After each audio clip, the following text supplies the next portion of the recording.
those kind of pathologies, and the younger you get, the more severe they become. And I was just thinking about that because, I mean, the first thing you need if you're going to go to war is, unfortunately, a goodly supply of young men. All right. And I look at the generation just coming up, the Zoomers, and it is the most fragile and sort of unrealistic, I would say, generation. I think we boomers are pretty damn unrealistic, but what's coming up with the Zoomers is the idea that words mean harm, and that we're supposed to somehow not say certain things, not believe certain things, be given safe space. Now, the question, as I was listening to Neil, is this a generation that, even if we rally together, and by the way, I am not 100% sure that's going to happen. I would hope that we would, but I'm not sure that we will.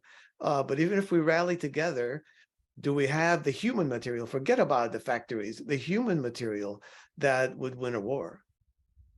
Well, the answer to the question, if you believe the Youth Risk Behavior Survey that was just published by CDC, is no chance.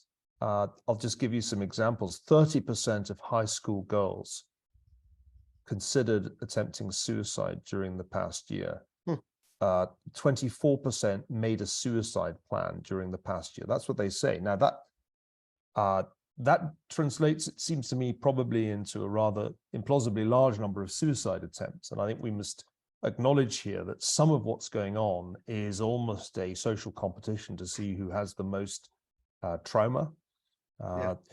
It's not really the teenagers who are committing suicide, and this was the key point of the piece. It's actually the middle-aged and interestingly predominantly white Americans who are succumbing to what Angus Deaton called deaths of despair. And these deaths of despair include alcohol, drug, and other overdoses, as well as suicide with firearms. I'm more worried actually about those deaths of despair than I am about the suicidal fantasies or broodings of teenagers. But I think if you add it all together, there's no way you can avoid concluding that something's very wrong with the mental health of Americans at all, pretty much all ages. Maybe the boomers are the least affected by this. And I delved into this out of a kind of sense of shock that things have got this bad. One can't blame this all on the pandemic. The pandemic certainly made it worse, but the deaths of despair were there before. Indeed, Dayton traced at least some of them back to the financial crisis.